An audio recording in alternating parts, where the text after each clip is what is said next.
हमारे चैनल को सब्सक्राइब करें और बेल आइकन जरूर प्रेस करें। Welcome to UPSC 360 degree. तो आज का जो हमारा टॉपिक है जीडीपी, हमने जो मोस्ट रिलेवेंट जो टॉपिक थे एक्चुअली जो प्रीलिम्स पर्सपेक्टिव से, वो हमने ऑलमोस्ट कर लिए हैं। और जो उससे लिंक्ड है, जैसे जो फाइनेंशियल इन्फ्लेशन से रिलेटेड जो टॉपिक है, उनको हम आगे जब इन्फ्लेशन देखेंगे तो उनमें हम कर लेंगे, ठीक है। तो अभी जैसे हमारा ये टॉपिक स्टार्टिंग फाइनेंशियल वाला हम समझते मॉनेटरी पॉलिसीज और उसको लेकर हम स्टार्ट कर रहे हैं। तो इसमें हमारा पहला जो है वो है आरबीआई, ठीक है। तो आरबीआई के बारे में हमें पहले जानना है कि आरबीआई के बारे में, आरबीआई के फंक्शन क्या है, आरबीआई का क्या था, आरबीआई का फाउंडेशन कैसे हुआ था, तो वो जानेंगे। तो देखो आरबीआई की अगर बात करें ना, तो आरबीआई का एक्ट आया था 1934 में, एक्ट आया था रिजर्व बैंक ऑफ इंडिया। तो उसका जो एक्ट आया था, उसके एक्ट के बाद ये जो उसका ऑपरेशन में आया है 1 अप्रैल 1935 में ऑपरेशन में आया है। इसके अंडर तो प्रोविजन जो under the RBI act of India जो था ना 1934, उसके अंडर में उस एक्ट में क्या कहा गया था, उस एक्ट में कहा गया था कि एक गवर्नर होगा।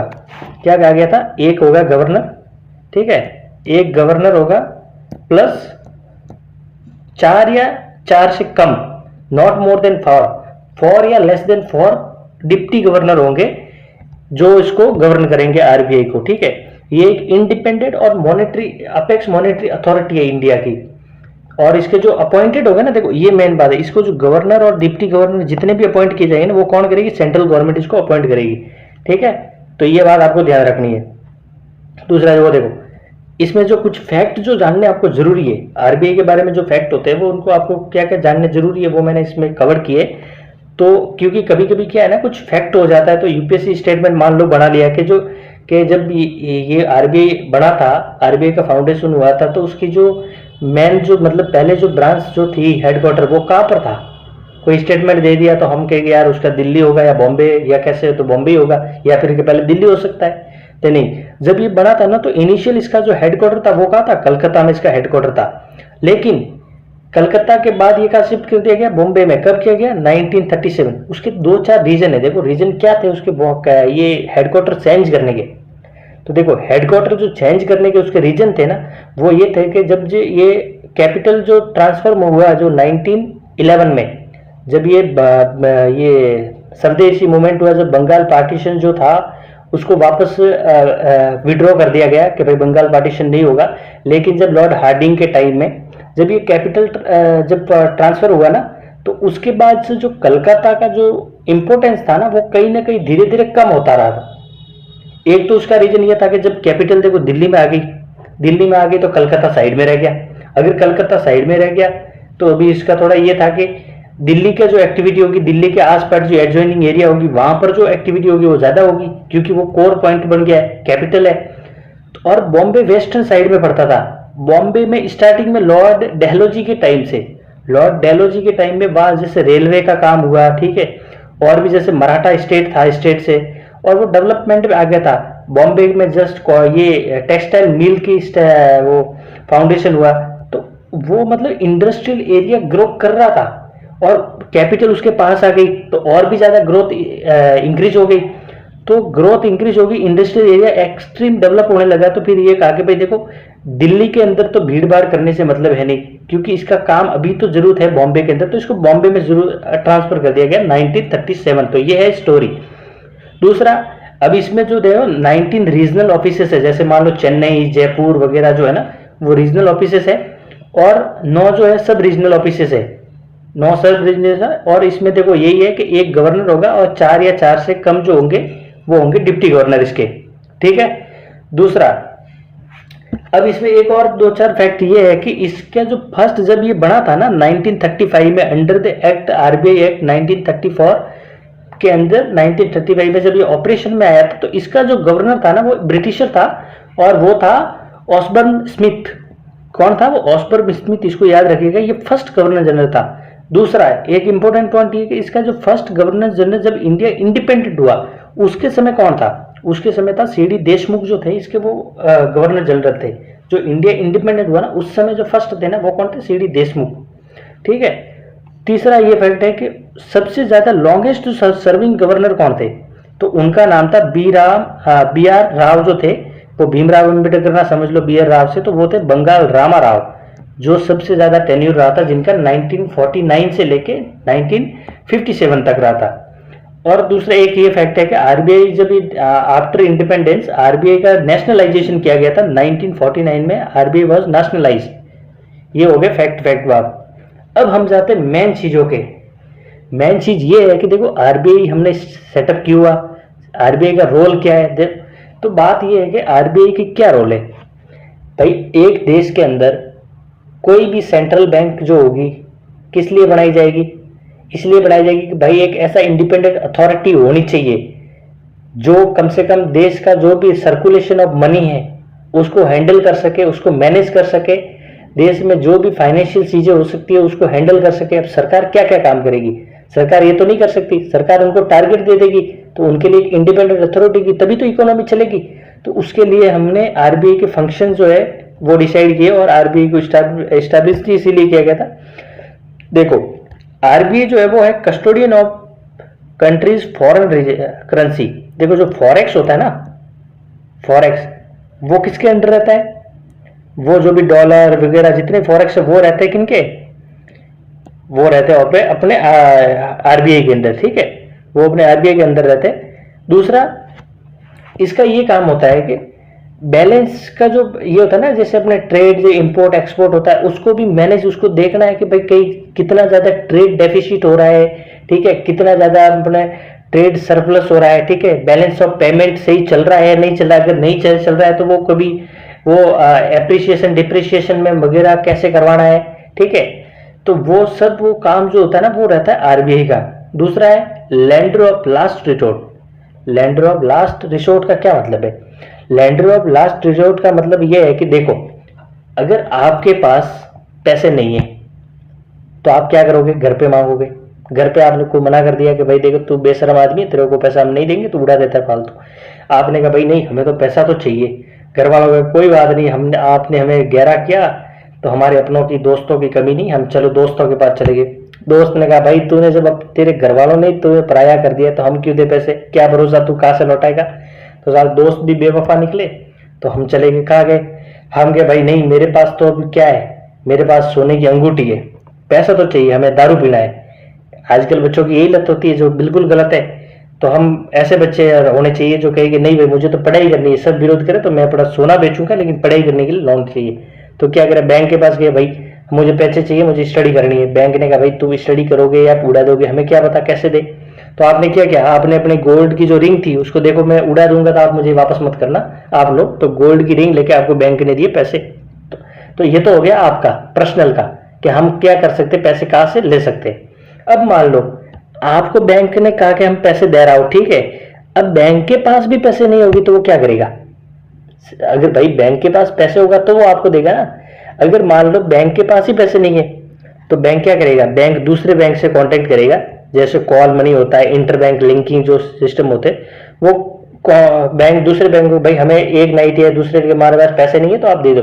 अब दूसरे बैंक ने भी दगा कर दिया कि भाई नहीं हम तो तुम्हें नहीं दे सकते, तुम्हारा तो रिकॉर्ड बहुत ही खराब है, हम पैसे नहीं दे सकते।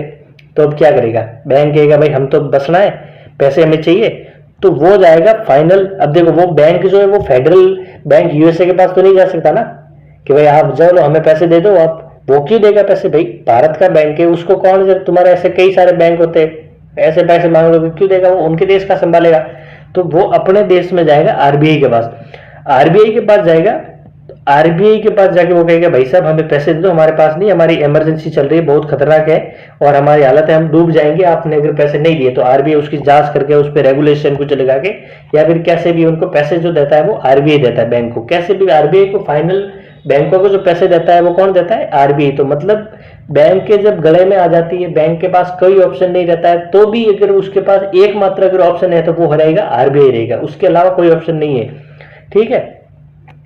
दूसरा इसीलिए उसको कहते हैं लेंडर ऑफ लास्ट रिसोर्ट के भाई इस अगर दूसरे भी देने से मना करे तो यही एक लास्ट ऑप्शन है, अगर ये भी मना करे तो बैंक को फिर कोई ऑप्शन नहीं है। दूसरा है रेगुलेटर। देखो रेगुलेटर में ये हो गया जैसे आपने सुना होगा ग्रामीण मरुद्रा बैंक्स वगैरह, ठीक है, और दूसरी भी काफी सारी बैंक्स होती है। दूसरा होता है एनबीएफसी मतलब नॉन बैंकिंग फाइनेंस कंपनीज हो गई, ऐसी होम लोन वगैरह जितनी भी को जो फाइनेंस इंस्टीट्यूशन है ना उनको रेगुलेट करता है आरबीआई। क्यों? क्योंकि भाई आरबीआई का जो काम है वो तो देश के अंदर मनी को रेगुलेट करना है, ठीक है, फाइनेंशियल सिस्टम को रेगुलेशन करना है। तो अगर उसको रेगुलेशन करना है उसका, तो इन सबको भी तो करना पड़ेगा। तो बैंक का एक आरबीआई का काम है कि जितना भी फाइनेंशियल सिस्टम है बैंक कंट्री का उसको रेगुलेट करेगा, तो उसमें रेगुलेट करता है। दूसरा क्या है? Custodian of cash reserve of the commercial bank. ये देखो ये क्या हो गया भाई, कि कस्टोडियन कि भाई निगरानी करेगा। मान लो हमारे पास क्या होता है, हम क्या करते हैं, एक कोई आदमी है, ठीक है, एक कोई पर्सन, उसको क्या करेगा, उसके पास पैसे है, सोना शादी है, वो क्या करेगा, घर पे रखेगा तो चोर आ जाएगा लेके चला जाएगा, तो वो क्या करेगा, वो जाएगा बैंक, वो क्या जाएगा बैंक, बैंक में लिया एक लॉकर, तो अपना सामान का रख दिया लॉकर के अंदर कि भैया चलो हमारा सेव है, अब हमें सोर्स की कोई टेंशन नहीं है, हमने अपना करोड़ों का काला धन था वो बैंक में एक लॉकर में रख दिया सोना चांदी के रूप में। ये हो गया। दूसरा, ये तो चीज होगी हमारे बारे में। अब चलो बैंक भी सोच ले कि भाई हमारे पास इतना सारा अगर पैसा हम पास कैसे रख लेंगे, हम पास लगे कल बैंक लूट जाए तो हम तो डूब गए, लोगों को पैसा क्या देंगे। तो बैंक क्या करेगा, बैंक भी जाएगा, कहाँ जाएगा, ये बैंक जाएगा आरबीआई के पास,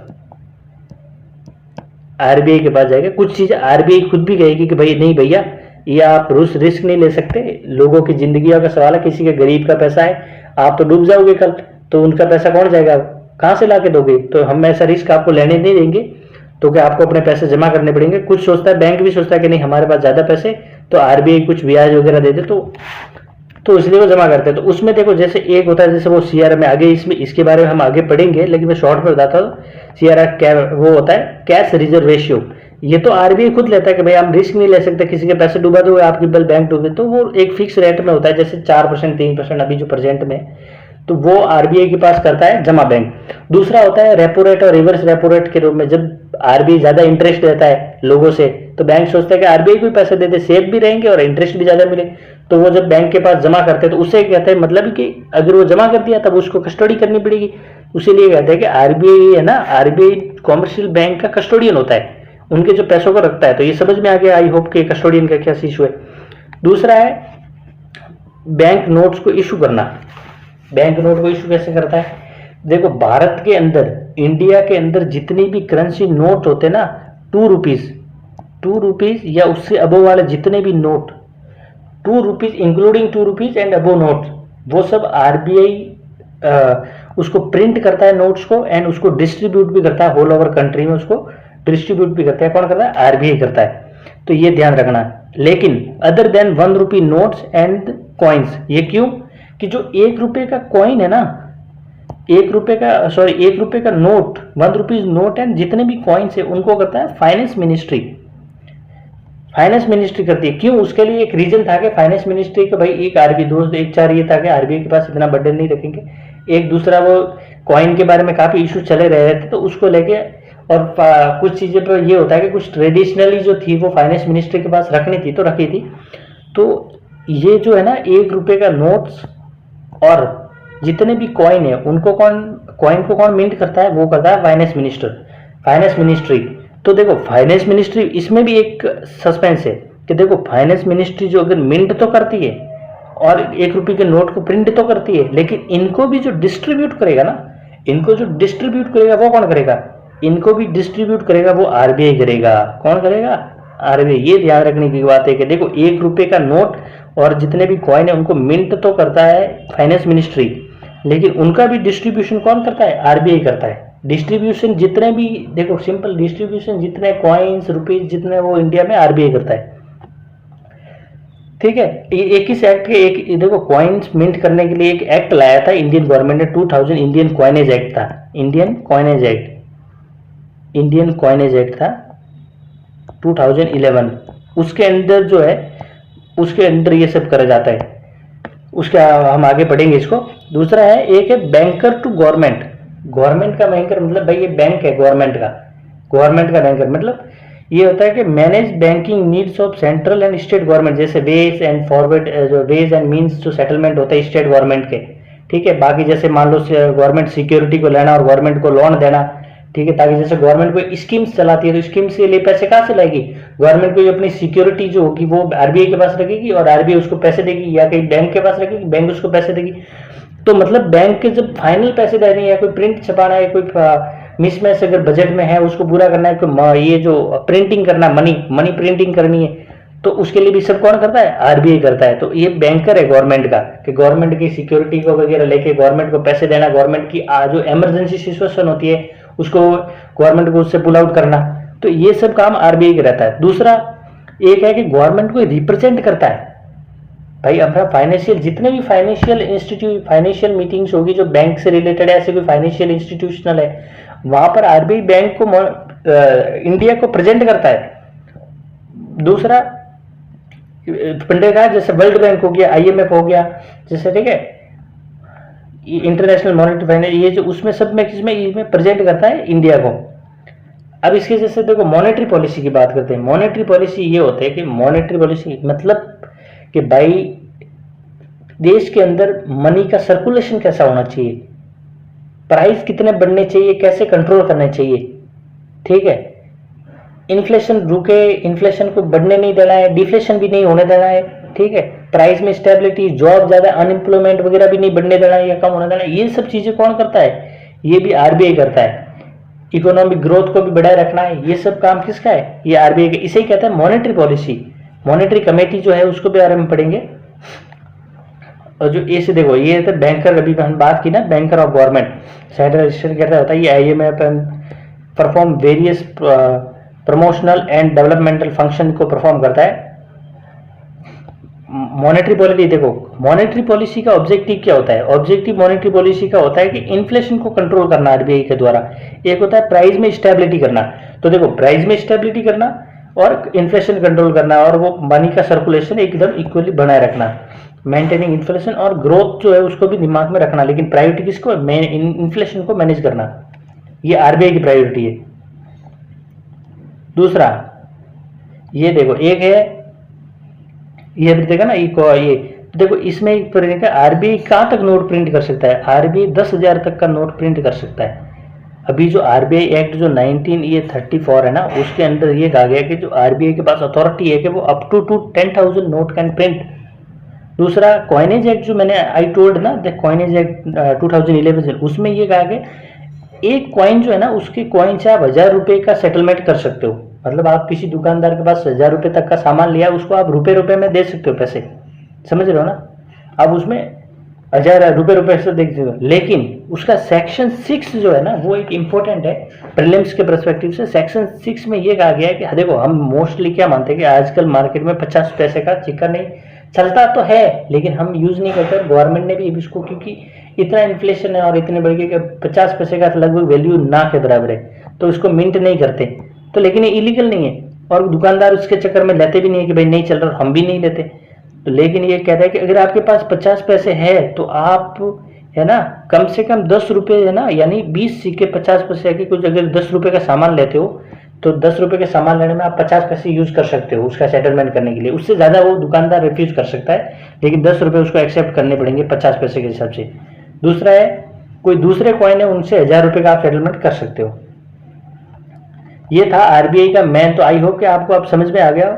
और दूसरा मॉनेटरी पॉलिसी के बाद में भी और ज्यादा पढ़ेंगे, इन्फ्लेशन पढ़ेंगे। तो हम देख रहे हैं कि मॉनेटरी पॉलिसी जो ना, it is ways countries central bank control supply of money. देखो मैंने कहा सर्कुलेशन ऑफ मनी जो वगैरह ना, उसको ये मॉनेटरी पॉलिसी में क्या होता है कि मान लो कि अगर ज्यादा इन्फ्लेशन बढ़ रहा है मार्केट में, इन्फ्लेशन बढ़ने का मतलब शॉर्ट में ये बता दूं कि भाई पैसा ज्यादा आ रहा है, डिमांड जो है, मान लो पैसा ज्यादा आ रहा है, और अगर पैसा ज्यादा आ रहा है तो क्या हो गया कि भाई लोगों के पास चीजें कम है, चीजें कम पड़ गई और पैसा ज्यादा है, तो उससे क्या हो गया, चीजों के रेट बढ़ गए, तो चीजों के रेट बढ़ गए तो मनी का वैल्यू घट गया, इन्फ्लेशन बढ़ गया। तो इन्फ्लेशन कैसे बढ़ेगा?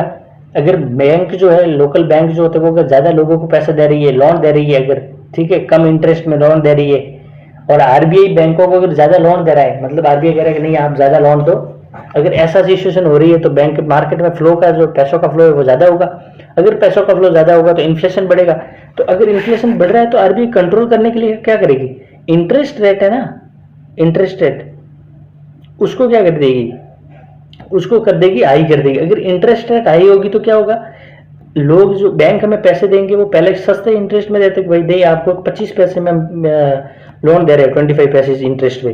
अब वो कहेंगे नहीं हम आपको 50 पैसे इंटरेस्ट, तो लोग कहेंगे यार 25 पैसे की जगह 55 कौन लेगा लोग।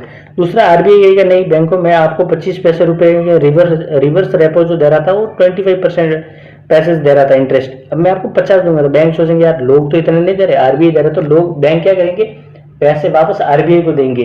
तो आरबीआई मतलब मार्केट से पैसे वापस चले जा रहे हैं, कहाँ जा रहे हैं, वो जा रहे हैं वापस सरकार है मतलब आरबीआई के पास जा रहे हैं।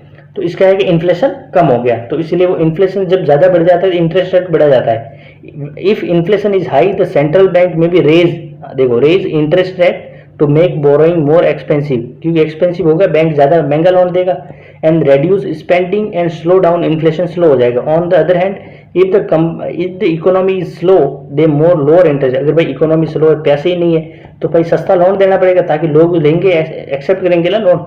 तो ये बात है। तो ये था मॉनेटरी पॉलिसी के बारे में, आगे इसको बहुत और हमें तो डिटेल में पढ़ेंगे।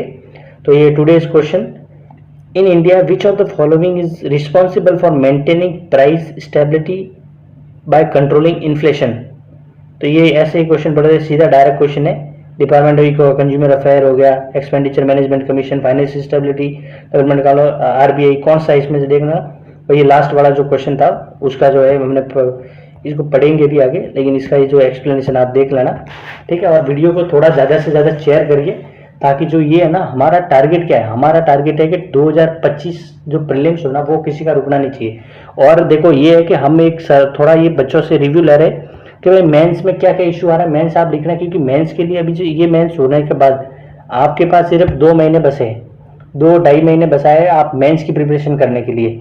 तो थोड़ा हम आंसर राइटिंग और हार्ड वर्किंग करवाएंगे, बच्चों का क्या रिव्यू रहता है तो फिर उसके बाद, लेकिन हमारा मेन फोकस ये रहेगा कि प्रीलिम्स 2025 आपका रुके नहीं। हमारा जो एक्सपीरियंस हम जैसे बताएंगे कि भाई प्रीलिम्स कैसे क्लियर करें, उसके लिए हम ऑथेंटिक चीज़ें दिखाएंगे आपको, ऑथेंटिक चीज़ें ले आएंगे और कोई फालतू चीज़ें नहीं पढ़ाएंगे। जो रिक्वायरमेंट है, जो नेसेसरी है उसी चीज़ को लेके आएंगे, ठीक है। तो आप शेयर कीजिए ज़्यादा से ज़्यादा ताकि सबको एक अच्छा फ़ायदा मिल सके। एंड ठीक है, गुड लक।